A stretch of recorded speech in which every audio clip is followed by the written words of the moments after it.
안녕하세요. 저는 엄마 생각만 해도 진절머리가 나는 30대 딸입니다. 남들은 엄마 생각만 해도 애틋해서 눈물이 난다는데 저는 정반대입니다.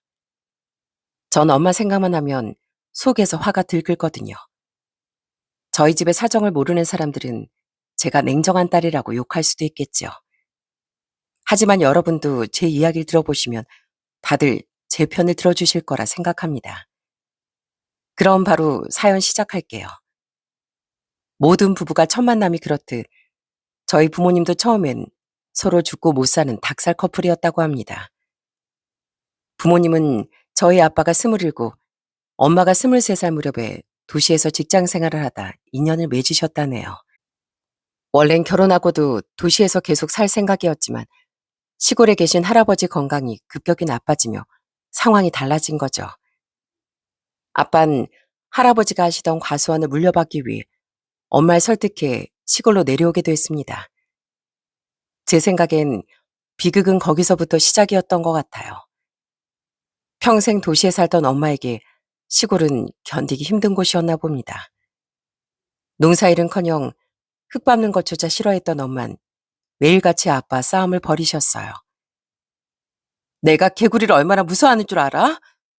아주 울음소리를 듣기만 해도 소름이 돋는다고. 어젠 자다가 눈을 떴는데 방바닥에 지네가 기어다니는 거 보고 내가 얼마나 기함했는지 알아?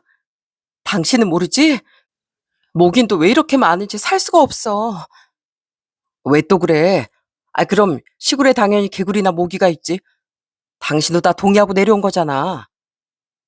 그 당시 저희 아빠도 과수원과 농사일에 지치셨을 때라 가끔은 엄마의 투정을 받아주시지 않았습니다. 뭐? 내가 언제 동의했는데 나 같은 도시 여자가 당신 같은 시골촌 놈을 만나준 것만으로도 고맙게 생각해야지. 나 당신한테 속아서 여기까지 내려온 거야.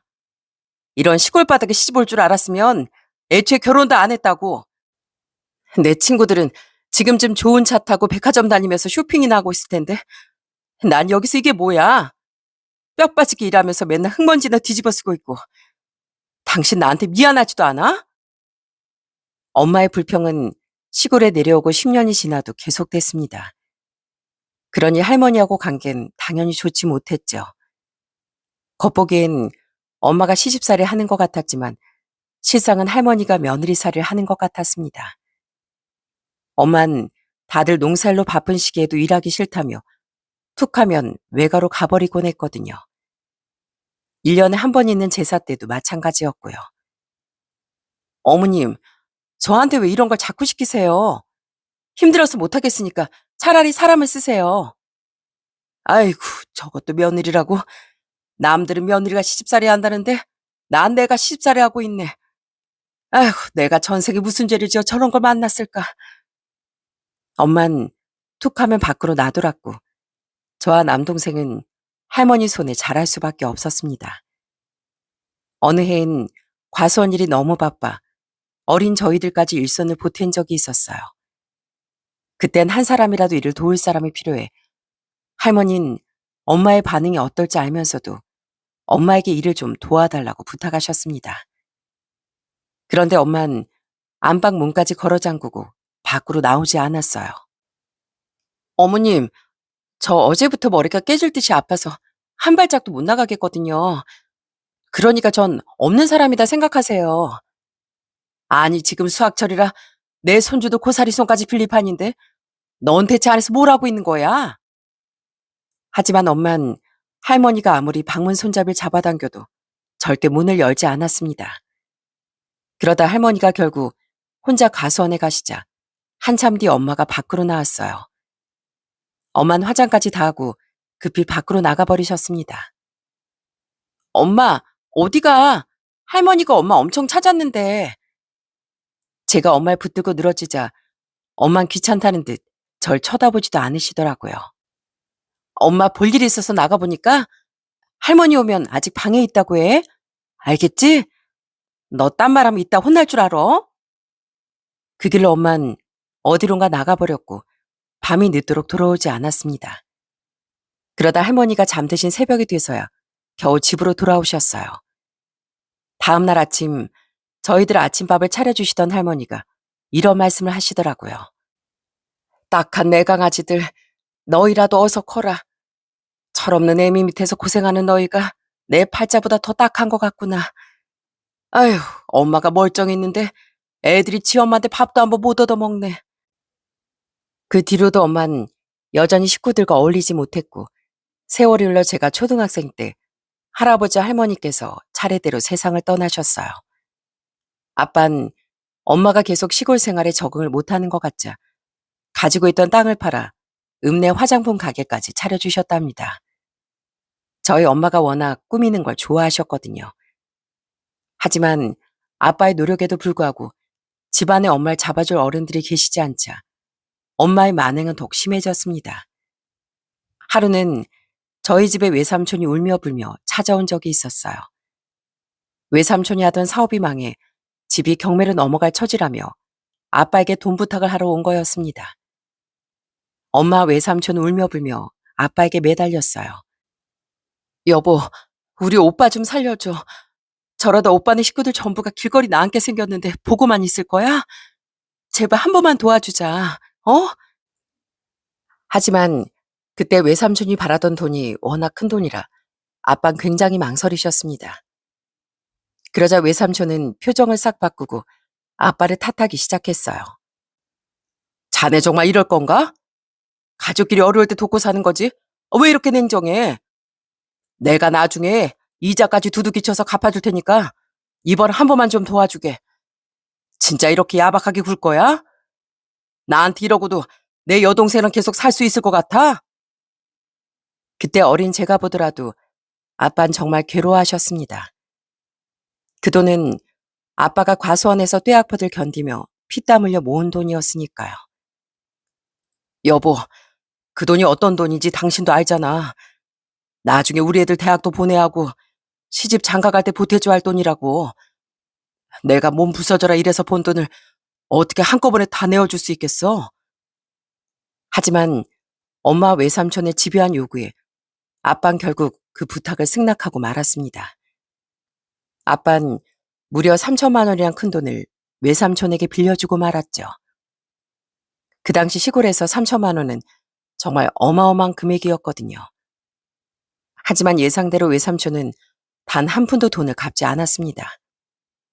나중에 아버지께 들은 얘기지만 그때 빌려간 원금은커녕 이자조차 구경해 본 적이 없다고 하더군요. 엄마가 이렇게 사고 뭉치다 보니 엄만 저희 남매에게도 그리 정이 있지 않으셨습니다. 남들 엄만 소풍날이면 아침 일찍부터 김밥을 싸주신다는데 저희 엄마는 늘 귀찮다는 듯 10,000원짜리 한 장을 겨우 지어주셨거든요. 너흰 무슨 소풍 이렇게 자주 가니? 아우 귀찮게 정말. 가서 김밥 사 먹어. 친구들의 도시락엔 모두 엄마가 싸주신 김밥이 들어있었지만 전 동네 시장에서 산 김밥 한 줄이 다였습니다. 그런 절 보며 친구들은 짓궂게 놀려댔어요. 야, 넌 오늘도 시장 김밥이냐? 너네 엄만 김밥도 안 싸줘? 너희 엄마 혹시 계모 아니야? 아무리 친구들이 농담을 한 말이라지만 제겐 무척 상처였답니다. 제가 고등학생이 되었을 무렵엔 이미 마음속에 엄마에 대한 정이 한 톨도 남아있지 않았죠. 집안은 늘 돈 타령으로 부모님이 싸우시는 소리가 그칠 날이 없었고요.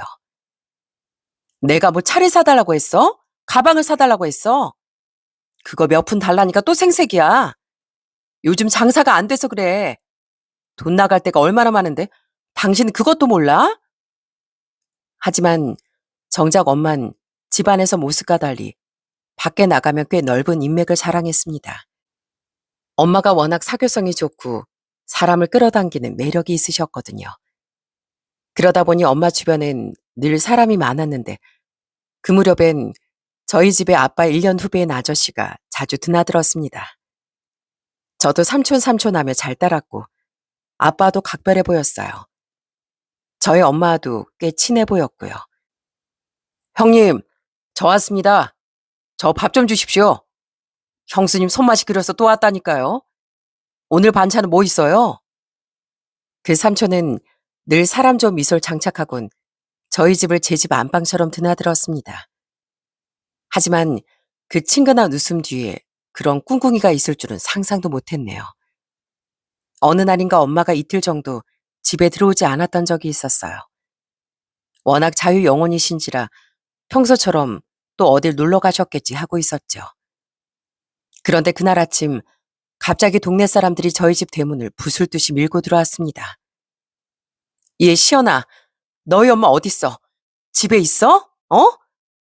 네? 엄마요? 엄마 어제부터 안 들어오셨는데요. 그러자 동네 사람들은 갑자기 땅바닥에 주저앉아 통곡을 하기 시작했습니다. 아휴, 내 피 같은 돈 어떡해. 이 옆에 내가 돈 들고 날랐어. 그러다 당장 돈을 갚으라며 행패를 부렸습니다. 마당에 항아리를 깨뜨리고 세간살을 엎어버리더라고요. 어떤 아주머니는 소란을 듣고 집으로 뛰어온 아빠의 바지가랑이를 붙잡고 울며 애원까지 했고요. 시연 아빠, 제발 나 좀 살려줘. 그 돈 없으면 나 이혼당해. 우리 남편 알면 나 진짜 끝이라고. 애들 대학 보낼 미천이었는데 시연엄마 말만 믿고 맡긴 건데 나 돈 받았다고 말 안 할 테니까 제발 나한테만 돌려주면 안 돼? 제발 부탁이야. 알고 보니 충격적이게도 동네에서 제법 큰 개모임의 개주였던 엄마가 개돈을 들고 잠적해버린 거였죠. 그러니 개모임에 들었던 사람들이 전부 저희 집에 뛰쳐왔던 겁니다. 사람들은 울고불고 난리를 치다 안 되겠는지 삿대질하며 저희 아빠를 협박하더라고요. 이거 보니까 부부가 아주 한패구만, 한패야. 너희 다 같이 콩밥 좀 먹어봐야 정신 차리지? 경찰에다 신고해버릴 거야. 좋은 말 할 때 내 돈 내놔. 또 다른 사람들은 집안에 돈 될 만한 물건들을 닥치는 대로 챙기기 시작했습니다. 어디 금붙이라도 있는지 다 뒤져봐. 돈 될 건 다 가져가야 할 거 아니야? 그 아수라장 속에서 아빤 미동도 없이 마루 끝에 앉아있더라고요. 모든 것이 무너져 내린 듯 체념한 모습이었죠. 그래, 다 가져가세요. 다 가져가요. 그때 영혼이 빠져나간 것처럼 멍하니 있는 아빠가 얼마나 슬퍼 보였는지 모릅니다. 그런데 저희 식구들에게 닥친 불행은 그게 끝이 아니었어요. 엄마가 갯돈을 두고 야반도주했을 때 같이 있던 공범이 바로 저희 아빠를 그렇게 잘 따르던 삼촌이었던 겁니다. 둘이 그 돈을 들고 종적을 감춰버린 거죠. 아빠가 일단 엄마가 들고 튄 돈을 수습하려 이것저것 알아보셨는데 놀랍게도 엄마가 운영하던 화장품 가게는 이미 보증금을 싹 빼버려서 껍데기만 남은 상태였습니다. 거기서 엄만 이 일을 얼마나 치밀하게 계획하고 있었는지 알 수 있었어요. 엄마의 범죄로 풍비박산난 건 저희 집뿐이 아니었습니다. 엄마를 믿고 돈을 맡긴 동네 사람들의 곡소리가 저희 집 담을 넘어 들릴 지경이었거든요. 글쎄, 시언엄마가 그 경찰이 놈이랑 눈 맞아서 돈까지 훔쳐다가 야반도주했다며? 동네 사람들의 수군거림 속엔 항상 그 삼촌이 있었습니다. 한창 사이가 좋았을 시절 삼촌은 아빠에게 별의별 고민을 다 털어놓으며 참 넉살 좋게 굴던 사람이었어요.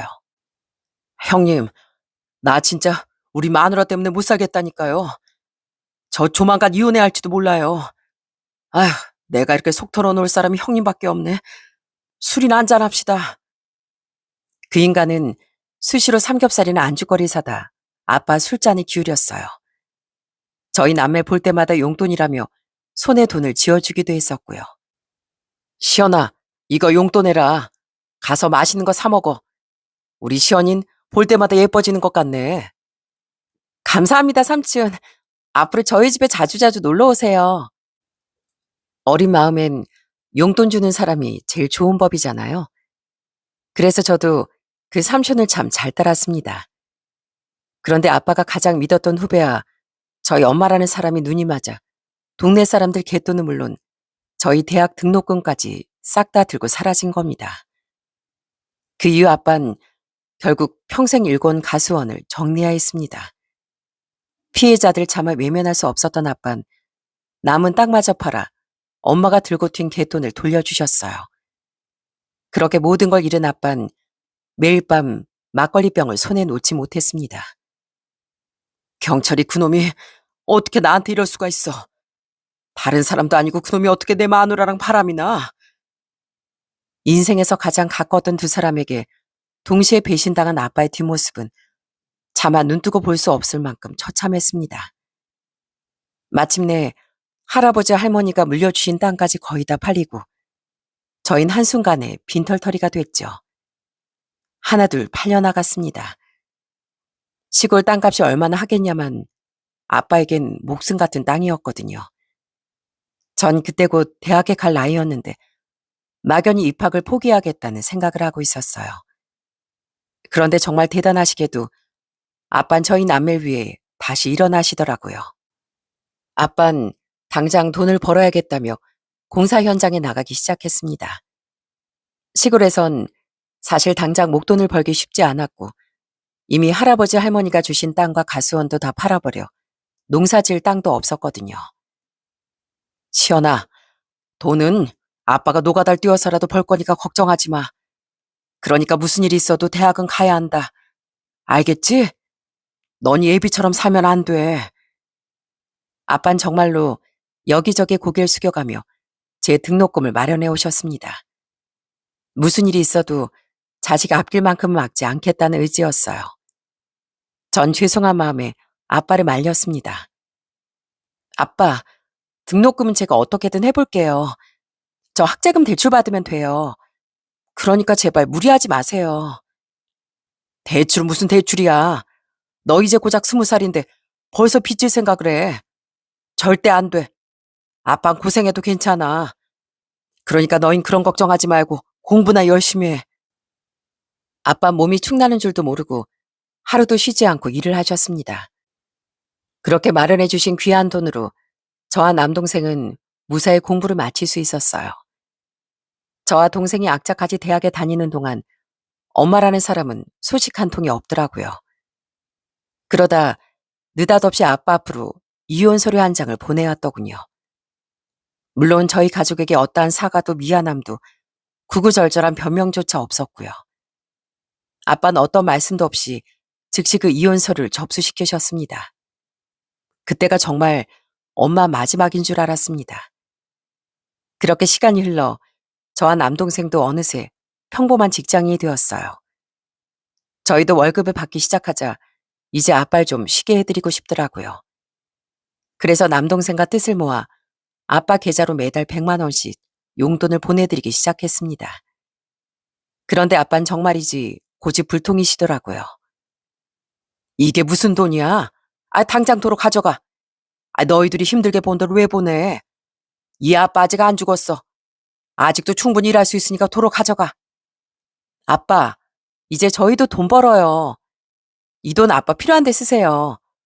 자꾸 이러시면 저 아빠 안 볼 거예요. 그러니까 제발 우리 마음 좀 받아주세요. 이제 일도 좀 줄이시고요. 제가 엄벌 놓다시피 하고서야 아빠는 알았다며 허허 웃으셨습니다. 하지만 아빠는 그 돈을 한 푼도 쓰지 않으셨어요. 자식들이 보내준 용돈을 통장에 고스란히 모아두고 계셨더라고요. 알고 보니까 저희 남매가 시집장가 갈 때 주시고 싶어서 모아두셨다고 하더라고요. 아빠가 용돈을 쓰지 않으시니 저희 남매는 또 다른 꾀를 낼 수밖에 없었죠. 제가 30살 초반이었을 무렵 저희 남매는 돈을 좀 모아 본가 시골집을 싹 리모델링 해드렸어요. 여기 대문도 바꿔주시고요. 안에 주방이랑 난방도 싹 고쳐야 할 것 같아요. 소장님, 잘 좀 부탁드릴게요. 저희 본가 시골집은 할아버지 할머니 때부터 살았던 곳이라 세월의 흔적이 역력했습니다. 담장은 무너져가고 마룻바닥은 쩍쩍 갈라진 데다 대문은 삐걱거리는 소리가 제법 났거든요. 그렇게 시골집을 완전히 뜯어고치는 대대적인 인테리어 공사가 시작됐습니다. 낡은 장판과 벽지를 뜯어내고 마당 한쪽엔 우리 가족이 모여 고기를 구워 먹을 수 있는 멋진 바베큐 공간도 만들었고요. 짜자잔! 아빠, 어때요? 완전 새집 같죠? 아빠 더운데 맨날 선풍기로 버티시는 거 걱정이었는데 이참에 에어컨도 하나 들여놨어요. 공사가 끝난 날 아빠는 새집을 연신 쓰다듬으며 아이처럼 좋아하셨답니다. 우리 애들 덕분에 내가 이런 호사를 다 누리는구나. 집이 좋아도 너무 좋아. 아이, 궁궐이 따로 없네, 정말. 저희 아빠가 그렇게 좋아하시는 모습은 그때 처음이었던 것 같아요. 뿐만 아니라 아빤 저희 남매 간곡한 부탁 끝에 그 고된 건설 현장 일용직위를 드디어 간두셨답니다. 아빠가 이제야 편히 지내실 수 있을 것 같아 타지에서 일하는 저희 마음도 한결 편해지더라고요. 그렇게 나름 평온한 하루하루를 보내던 중 전 직장 동료의 소개로 남편을 만났습니다. 남편은 119 구급대원으로 저보다 2살 위였는데 정말 다정하고 선한 사람이었어요. 제가 엄마 일부터 모든 가정사를 털어놨는데도 변함없이 절 안아주었고요. 남편의 그런 깊은 배려심과 성실함이 절 감동시켰고 이 사람이라면 평생을 함께할 수 있겠다는 확신이 들더라고요. 그렇게 결혼을 약속하고 저흰 아빠에게 인사를 드리러 시골 본가로 내려갔습니다. 여러분도 시골 인심을 잘 아시겠지만 예비 사이가 온다는 소식에 아빤 며칠 전부터 장을 봐두신 모양입니다. 저흰 본가에 가자마자 거실에 차려진 상을 보고 입을 다물지 못했다니까요. 그야말로 상다리가 부러질 정도로 차려두셨더라고요. 아이고, 우리 딸 왔어? 박서방, 어서 오게. 시장하지? 얼른 와서 이 소고기 좀 먹어봐. 이건 삼겹살이고 박서방이 뭘 좋아할지 몰라서 내가 다 준비했다니까.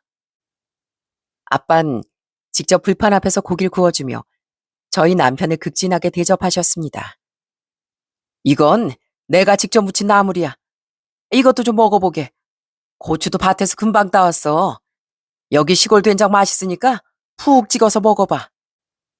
장인어른, 정말 너무 맛있습니다. 이걸 다 장인어른께서 직접 하셨어요? 남편이 연신 칭찬하자 아빤 쑥스러운 듯 허허 웃으시며 대답하셨습니다. 아유, 그럼 우리 사이가 온다는데 이 정도는 해야지. 내가 이래봬도 혼자 산지 좀 됐잖아. 그래서 음식 솜씨가 제법 좋아. 여기 잡채도 좀 먹어봐.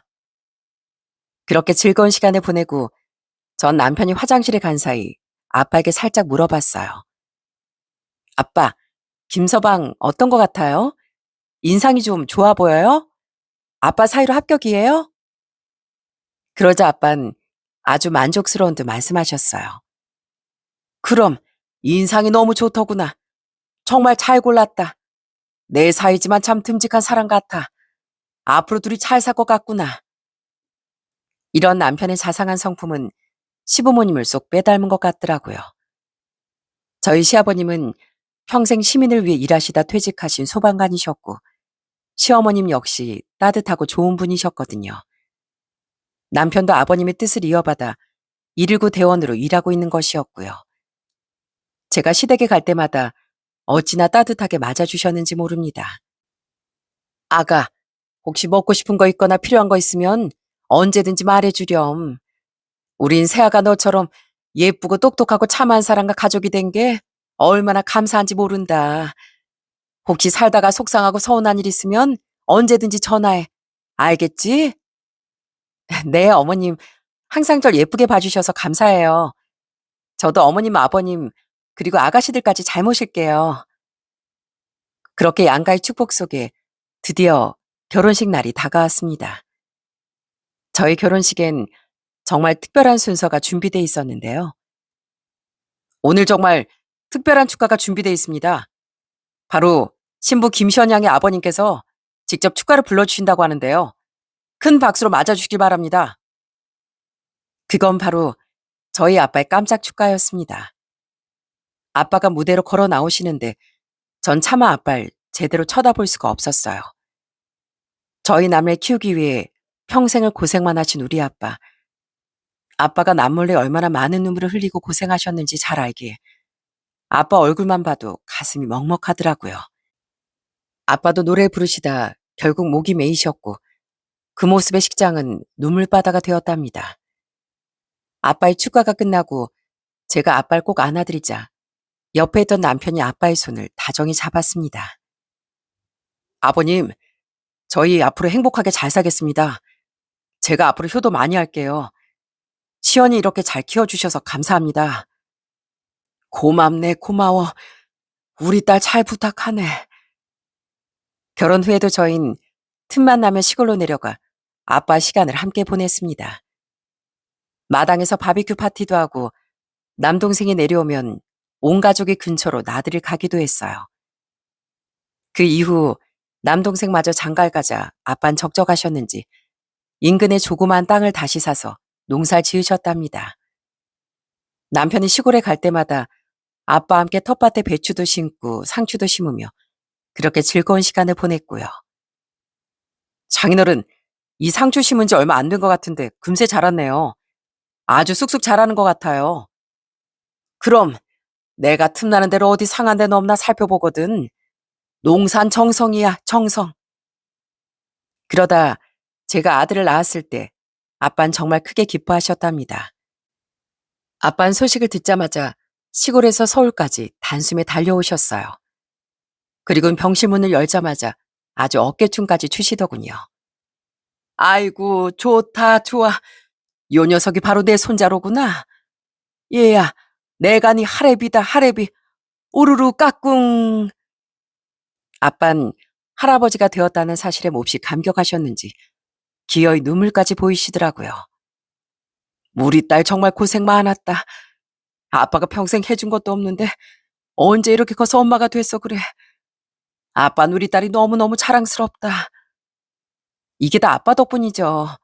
앞으로도 늘 건강하게 저희 곁에 계셔주세요, 아빠. 아빠 손자 이담에 장가가고 아이 낳는 거지 보셔야죠. 그날 이후로 아빠 일관 손자와의 영상통화로 시작됐습니다. 시연아, 우리 손주 잘 있지? 그래, 밥은 먹었고? 어디, 우리 손주 얼굴 좀 보여줘봐. 아빠, 화면에서 귀를 떼셔야죠. 이거 영상통화란 말이에요. 그래? 어디 보자. 아이고, 그래, 이제야 보이네. 아빤 그제야 화면 속의 아이를 보곤 환하게 웃으셨습니다. 저는 이 행복이 영원할 거라고 굳게 믿고 있었어요. 그런데 그 행복은 불행하게도 제 3년을 가지 못했네요. 전 아직도 그날을 잊지 못합니다. 아이를 낳고 몇 년이 흘러 제 나이도 30 중반에 접어들었어요. 그 무렵엔 직장을 잠시 쉬며 집에서 아이를 키우고 있었고요. 그러던 어느 날 유독 밤에 꿈자리가 뒤숭숭하더라고요. 저는 평소 꿈을 잘 안 꾸는 편이었는데 그날따라 꿈속에서 아빠가 서럽게 울고 계시더군요. 저는 너무 이상한 예감이 들어 아침이 되자마자 아빠에게 전화를 드렸습니다. 아빠, 저예요. 별일 없으시죠? 어젯밤에 꿈자리가 너무 사나워서 전화드렸어요. 오늘은 어디 나가지 말고 꼭 집에 계세요. 요즘 날씨도 엄청 덥잖아요. 아유, 무슨 일은 아무 일 없다. 역시 내 걱정해주는 거 우리 딸밖에 없네. 알았다. 걱정 마라. 너도 건강 조심하고. 그렇게 전화를 끊고 전 여느 때처럼 집안일을 하고 아이를 돌보고 있었습니다. 그런데 그날 오후 3시쯤 정적을 깨고 제 핸드폰이 요란하게 울리기 시작했어요. 화면에 뜬 건 아빠 번호였는데 왠지 모를 불안감에 얼른 전화를 받았죠. 아빠, 아침에 통화했는데 또 전화 주셨어요? 시연이니? 나 슈퍼집 아줌마야. 시연아, 네 아빠 지금 쓰러졌어. 지금 119에 실려갔는데 주소 찍어줄 테니 빨리 병원으로 와. 어서. 그 순간 전 심장이 덜컥 내려앉았습니다. 그날 아빠 만나기로 약속했던 동네 아주머니가 아빠 연락이 되지 않자 집까지 찾아가셨던 모양이었어요. 그런데 경악스럽게도 아빠가 거실에 홀로 쓰러져 계셨던 겁니다. 어르신들은 핸드폰 비밀번호 잘 걸어두지 않으시니 아주머니가 아빠의 최근 통화 목록에서 가장 위에 있던 제 번호로 연락을 주신 거였죠. 뭐라고요? 저 지금 당장 갈게요. 전 당장 고향으로 내려가며 정신없이 남동생에게 전화를 걸었습니다. 아빠가 병원에 실려가셨으니 빨리 오라고 소리를 질렀죠. 그렇게 차를 타고 가는데 눈물이 앞을 가려 운전을 어떻게 했는지도 모르겠습니다. 그런데 급하게 그렇게 서둘렀는데도 제가 병원에 도착했을 때 아빠님이 세상을 떠나신 후였어요. 사인은 급성 심장마비였습니다. 불행히도 발견이 늦어 골든타임조차 놓쳐버렸다고 하더라고요. 아빠, 아빠 제발 눈 좀 떠봐요. 이렇겐 저 안 돼요. 아빠 제발요. 아빠. 전 차디찬 아빠의 손을 붙잡고 오열하다 결국 그 자리에서 혼절해버렸습니다. 뒤늦게 달려온 남편과 남동생도 아빠를 보곤 그대로 주저앉아 버렸어요. 언제나 자식들만 바라보며 사셨던 아빠가 어떻게 이렇게 허망하게 세상을 등지셨는지 도무지 받아들여지지 않았습니다. 넋이 나간 채로 장례를 치르면서도 아빠가 저희 남매를 눈물로 키워주셨던 모습, 제가 결혼했을 때 또 아이를 낳았을 때 너무나 기뻐하시며 어깨춤까지 추던 모습, 우리 아들, 딸, 아빠가 너무너무 사랑한다. 너희는 아빠의 보물이고 전부야. 알지? 언제나 저를 사랑한다고 말씀하시던 목소리까지 모두 주마등처럼 스쳐 지나갔습니다. 아빠, 앞으로 아빠 없이 저희가 어떻게 살아요? 힘들 때 누구한테 전화하고 우리 아이 커가는 모습, 할아버지하고 귀엽게 말하던 모습, 그거 누구한테 보여드려요? 모두의 눈물 속에 그렇게 아빠의 장례가 끝나고 저흰 남은 유품을 정리하기 위해 고향으로 향했습니다. 고향집에 가니 서랍장마다 가득한 아빠의 낡은 구두, 목 늘어난 낡은 양복이 제일 먼저 눈에 보였어요. 남동생과 전 아빠를 닮아 투박하고 낡은 흔적들을 보며 다시 눈물이 터져 나왔네요. 아빤 평생 당신이 사고 싶은 거, 갖고 싶은 것, 뭐 하나 사질 않고 그저 자식들을 위해 아끼고 희생하며 사셨더라고요. 대체 자식이 뭐라고 한평생을 희생만 하다 이렇게 허망하게 가셨을까? 자식으로서 아빠에게 더 좋은 것 해드리지 못한 게 너무나 부끄럽고 죄송해 가슴이 미어 터질 것 같았습니다. 저는 남편 품에 안겨 아빠의 낡은 옷자락을 붙들고 그렇게 한참을 울었습니다. 그리고 그렇게 눈물로 아빠를 떠나보냈어요. 그렇게 아빠를 보내드리고 난 뒤 텅 빈 시골집은 어떻게 할지 고민이 좀 되더라고요. 전 남동생과 오랫동안 고민을 했습니다. 남들은 시골집 관리가 힘드니 처분하는 게 어떻겠냐고 했지만 저흰 도저히 그럴 수가 없겠더라고요. 그 집은 아빠의 삶의 흔적이 고스란히 배어있는 곳이었고 대문을 열면 금방이라도 아빠가 인자한 미소로 우리 딸 왔냐며 뛰어나오실 것만 같았거든요. 결국 저흰 아빠의 인생이 묻어있는 시골집을 그냥 남겨두기로 했습니다. 명절이나 휴가 때마다 놀러와 쉬면 좋겠다 싶었고요. 아빠 흔적 이렇게 많은데 어떻게 팔겠어. 그냥 우리가 잘 관리하고 쓰자. 그렇게 고향집을 저희가 관리하기로 하고 전 집의 전기세와 각종 세금 고지서를 제 앞으로 변경해 두었답니다. 저희 고향은 요즘 도로 사정이 좋아 서울에서 차로 2시간 반 정도 거리였는데 그 정도면 충분히 오갈 수 있는 거리였거든요. 남편도 아빠가 가꾸던 텃밭에 애정이 많아 저희 가족의 세컨하우스로 사용하기로 마음먹었었고요. 하지만 한동안은 고향집에 올 때마다 아빠 생각이 참 많이도 나서 울었습니다. 그때마다 절 일으켜 세운 건 남편과 남동생이었고요. 남편은 절 배려해 쉬는 날마다 먼저 고향집에 가자고 해주었고 남동생도 의젓하게 누나인 절 위로해줬습니다. 누나, 우리 힘내자. 아빠 분명 좋은 곳으로 가셨을 거야. 우리가 이렇게 힘들어하는 거 보시면 아빠가 얼마나 마음 아파하시겠어. 우리가 씩씩하게 잘 사는 게 아빠가 가장 바라시는 걸 거야. 그래 여보, 천한 말이 맞아. 장인어른 평생 우리들이 잘 살기만을 바라셨잖아. 우리 그 소원 들어드려야지. 남편과 남동생 말에 힘을 얻어 전 조금씩 기운을 차리기 시작했습니다. 이젠 아빠를 웃으며 추억하고 싶어 한 달에 한두 번씩 꼬박꼬박 고향집에 내려간 것 같네요.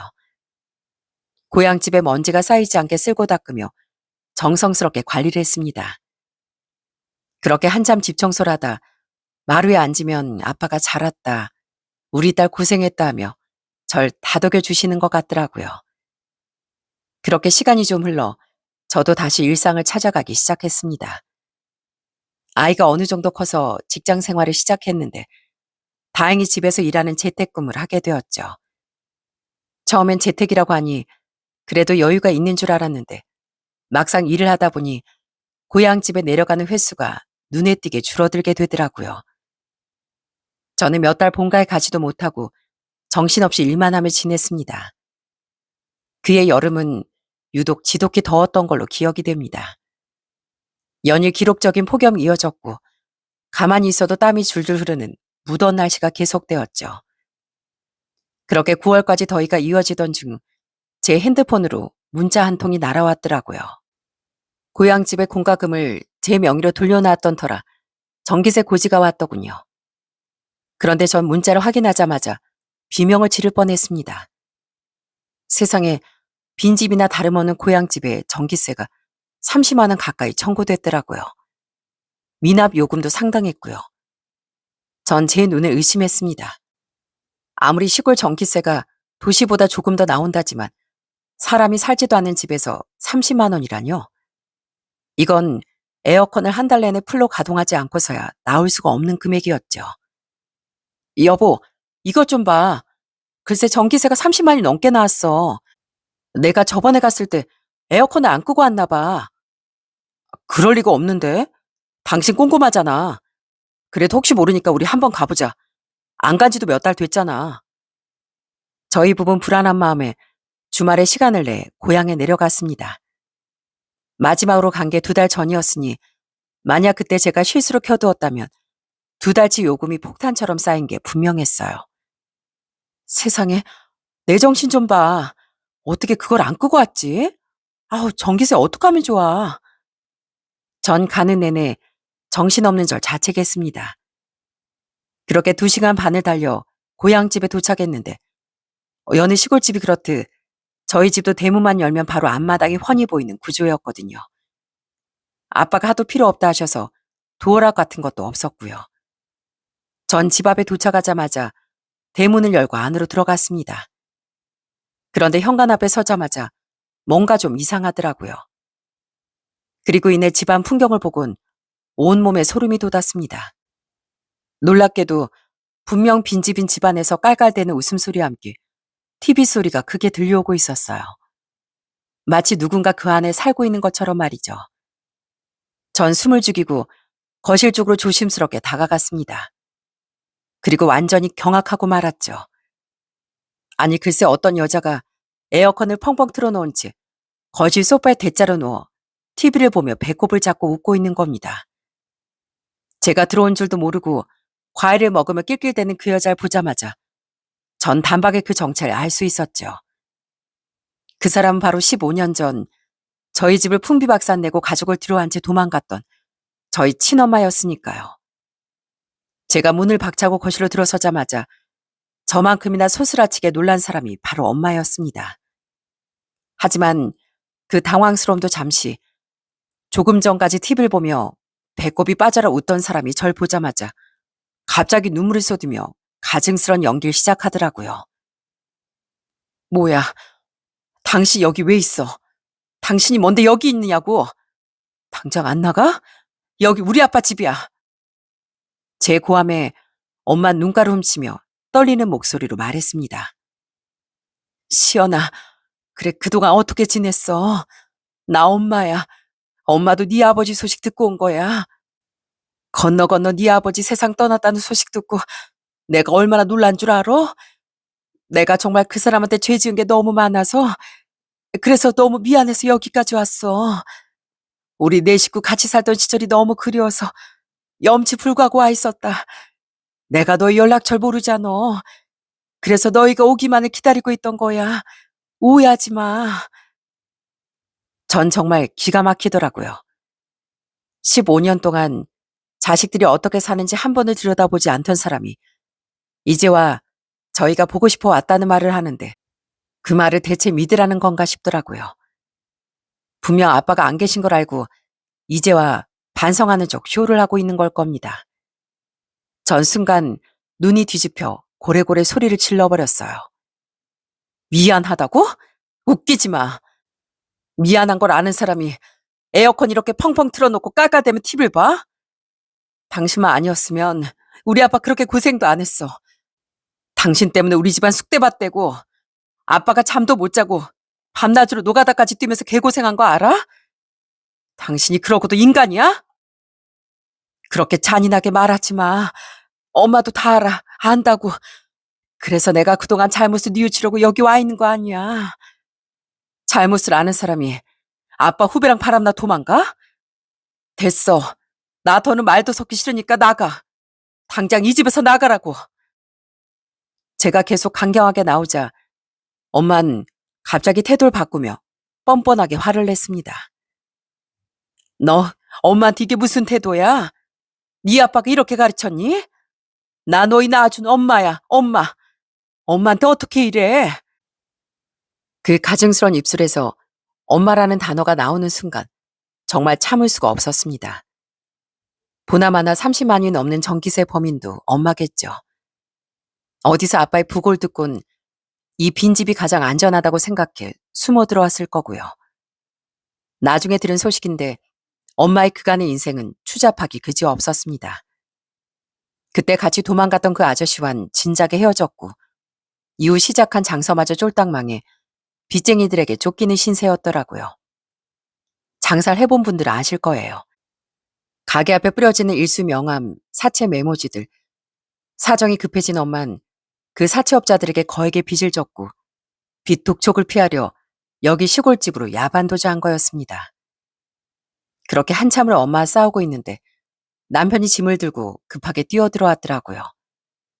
엄만 제 남편을 보더니 아주 낯짝도 두껍게 묻더라고요. 옆에 누구냐? 자네가 우리 딸 남편인가? 그럼 내 사위인가 보네. 인사하게 내가 자네 장몰세. 여보 대답도 하지 마. 이 여자 우리 엄마 아니야. 사이 같은 소리하고 자빠졌네. 당신 당장 안 나가? 화가 난 제가 팔을 잡아 끄는데도 엄만 버티더라고요. 여긴 예전에 내 집이었는데 네가 뭔데 날 쫓아내. 이건 놔. 하지만 전 계속 그 여자를 밖으로 몰아냈습니다. 그러자 드디어 본색을 드러내며 협상을 제안하는 거 있죠. 시연아, 알았어. 알겠다고. 엄마 갈게. 갈 테니까 대신 딱 1,000만 원만 빌려줘. 나 지금 사채업자한테 잡히면 큰일 나. 그러니까 1,000만 원 주면 바로 나갈게. 15년 만에 나타난 엄마란 여자가 자식에게 하는 말이 고작 1,000만 원을 달라는 거였습니다. 아빠를 사지로 몰아넣고 자식들의 앞길을 망쳤던 여자가 이젠 사채 빚을 갚아달라고 자식의 앞길을 또 막으려고 드는 거였죠. 여러분 같으면 이런 상황에 이성을 유지할 수 있을 것 같나요? 그때 전 완전히 이성을 잃고 말았습니다. 아빠의 흔적이 아직 남은 집에서 감히 뻔뻔하게 돈을 요구하는 그 여자의 뻔뻔함에 전 이성이 완전히 날아갔어요. 지금 뭐라고 했어? 돈을 달라고? 집안 재산 다 들어먹고 또 돈을 달라는 말이 나와? 순간 전 이성을 잃은 채 그 여자의 뒷목을 잡아챘습니다.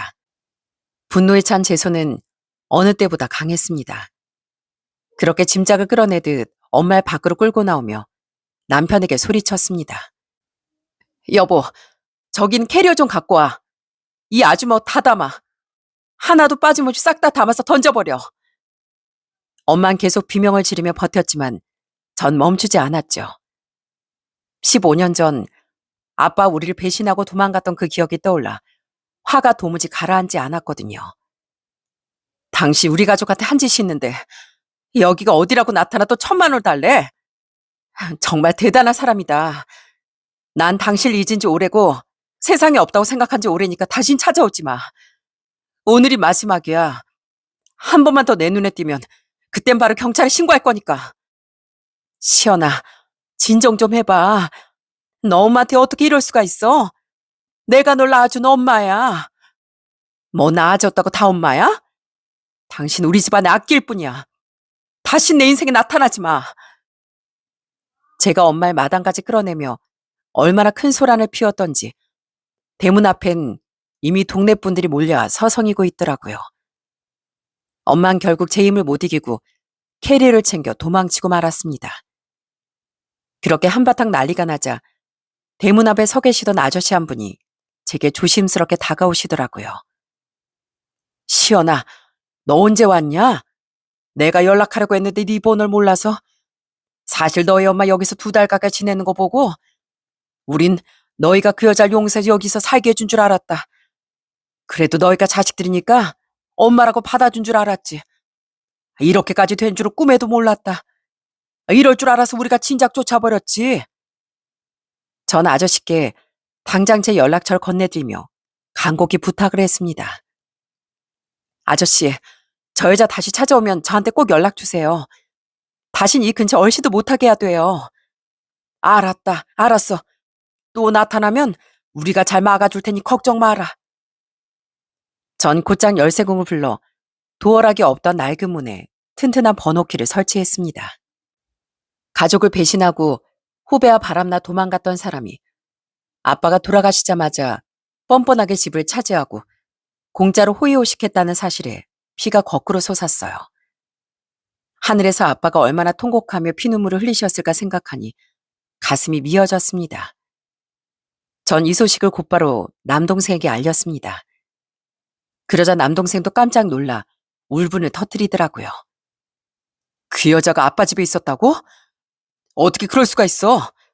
우리 버리고 갈 때 말없이 도망가더니 이제와 사채빚에 쫓겨서 아빠 집을 찾아? 진짜 어이가 없어서. 동생과 전 한동안 할 말을 잃어버렸어요. 그리고 한동안 그 여자가 살던 흔적을 지우려고 얼마나 청소를 열심히 했는지 모릅니다.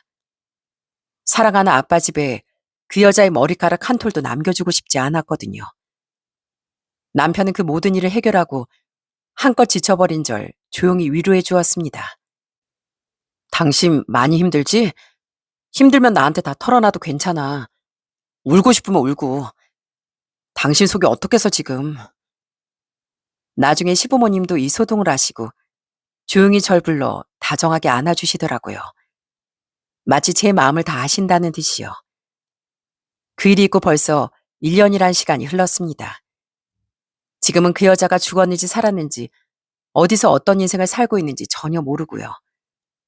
그저 제발 우리 인생에 다신 끼어들지 않기만을 바랄 뿐입니다. 얼마 전엔 아빠 기일을 맞아 가족들이 다 같이 아빠가 계신 곳에 인사를 드리고 왔습니다. 전 마음속으로 아빠에게 약속 하나를 드렸어요. 아빠, 걱정하지 마세요. 아빠가 우리 지켜주신 만큼 우리도 못난 자식이 되지 않도록 더 열심히 살아갈게요.